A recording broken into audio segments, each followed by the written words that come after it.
Sorotan selanjutnya, saudara, YouTuber Dimas Firdaus alias Resbob diperiksa Direktorat Siber Polda Jawa Barat terkait dengan laporan ujaran kebencian soal SARA di media sosial. Polisi mendalami dua rekan Resbob yang membantu saat live streaming.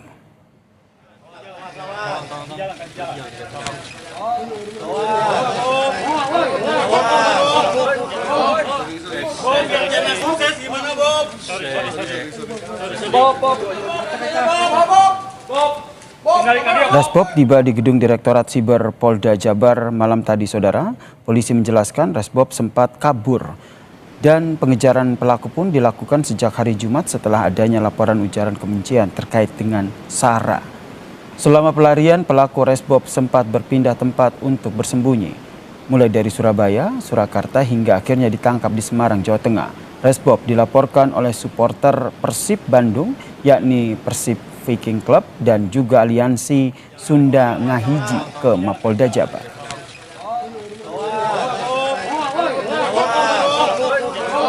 Konten videonya pada saat streamer di YouTube itu mengucapkan, menyebutkan atau menghina salah satu suku yang ada di Indonesia. Kita periksa, masih kita dalami, karena dalam pembuatan video itu tidak dilakukan sendiri.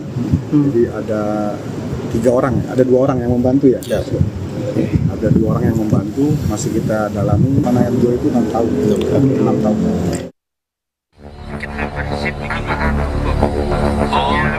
Mohon maaf, dunia akhirat, lahir batin yang setulus-tulusnya dan yang sebesar-besarnya, semua warga keturunan orang Sunda dimanapun berada. Dan saya janji tidak akan pernah mengulangi hal yang sama lagi. 4 hari kabur ke sejumlah kota, YouTuber Muhammad Dimas Firdaus alias Resbob ditangkap polisi di Semarang, Jawa Tengah, Senin kemarin.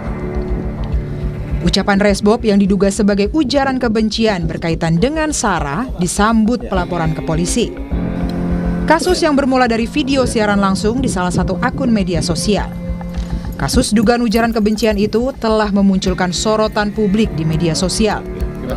Resbob terancam penjara 6 tahun sesuai pasal 28 ayat 2 Undang-Undang Nomor 1 Tahun 2024 tentang informasi dan transaksi elektronik. Kini Resbob tengah diperiksa sebagai tersangka. Dan tersangka sudah kita tetapkan sejak hari Sabtu kemarin ya.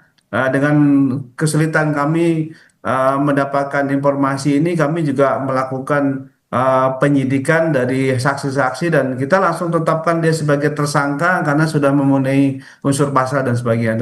Ini terkait dengan ujaran kebencian di mana bunyi pasal 45 ayat 2 ini bahwa Undang-Undang Informasi dan Transaksi Elektronik mengatur pidana bagi penyebar konten elektronik yang berisi hasutan kebencian atau permusuhan terhadap kelompok tertentu berdasarkan SARA.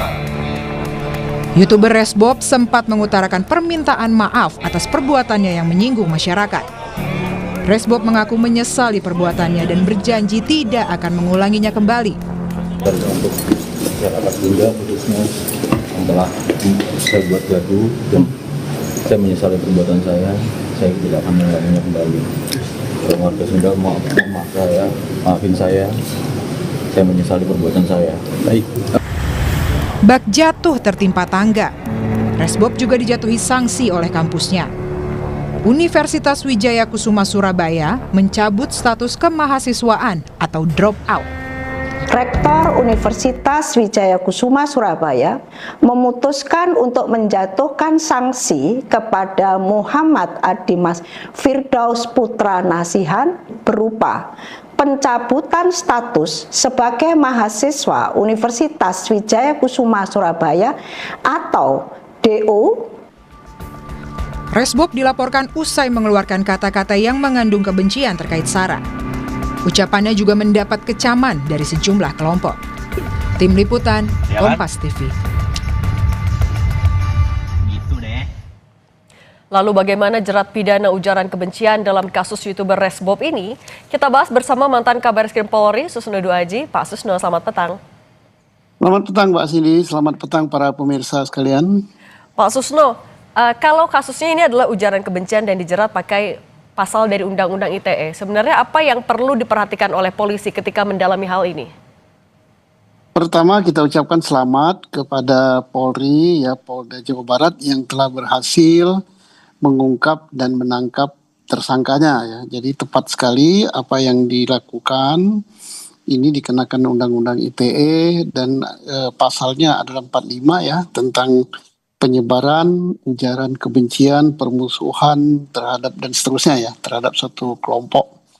Ini sudah tepat, ancaman hukumannya ya cukup lama, 6 tahun ya. Kemudian ini suatu kasus yang sangat bagus sebagai pelajaran untuk semua orang, siapapun yang suka bermain di media sosial ya, baik di YouTube maupun di Facebook, Instagram, dan di X gitu. Ini sangat bagus bahwa kita boleh bebas menyampaikan pendapat, bebas memberikan sesuatu ya di media sosial, tapi janganlah melakukan suatu hal-hal yang mengarah kepada tindak pidana. Kalau ini jelas tindak pidana ya.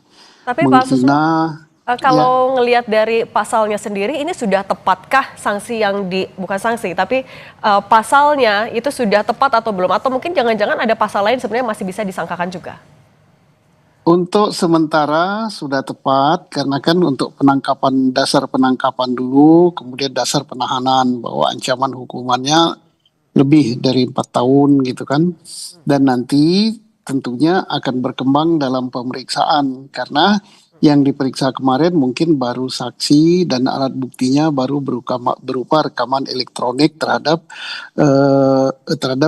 posting yang bersangkutan. Nah nantinya setelah dia diperiksa langsung disidik gitu di berita acara, saya yakin akan bisa bertambah lagi pasalnya gitu. Apa dalam konteks kasus ini Pak Susno, apa yang bisa memberatkan dan meringankan tersangka?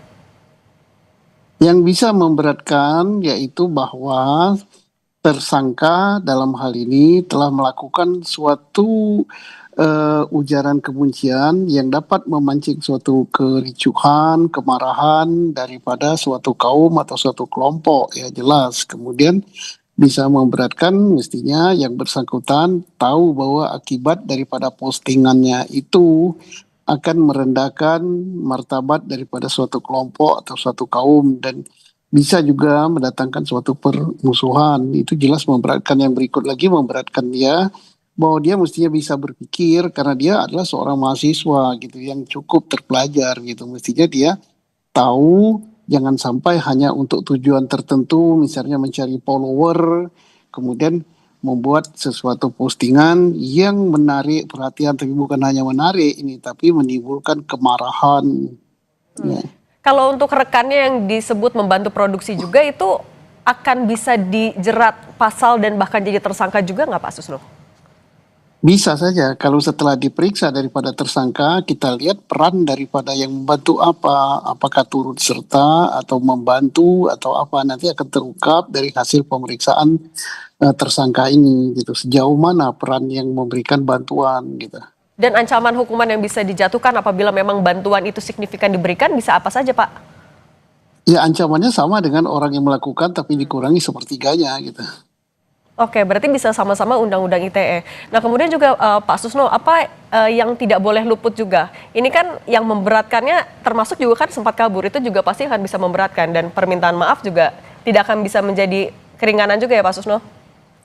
Jelas, karena dia kabur berarti dia menghindar dari tanggung jawab, itu hal yang memberatkan ya. Beda dengan dia langsung begitu peristiwa dia menyerahkan diri, menyesali, itu lain. Kalau sekarang tertangkap dulu, setelah kabur, bersembunyi, baru minta maaf. Permintaan maaf tidak menghapuskan tindak pidana begitu. Oke, Pak Susno Duaji, mantan Kabariskim Polri, terima kasih sudah berbagi bersama kami di Kompas Petang. Sehat selalu Pak Susno. Terima kasih.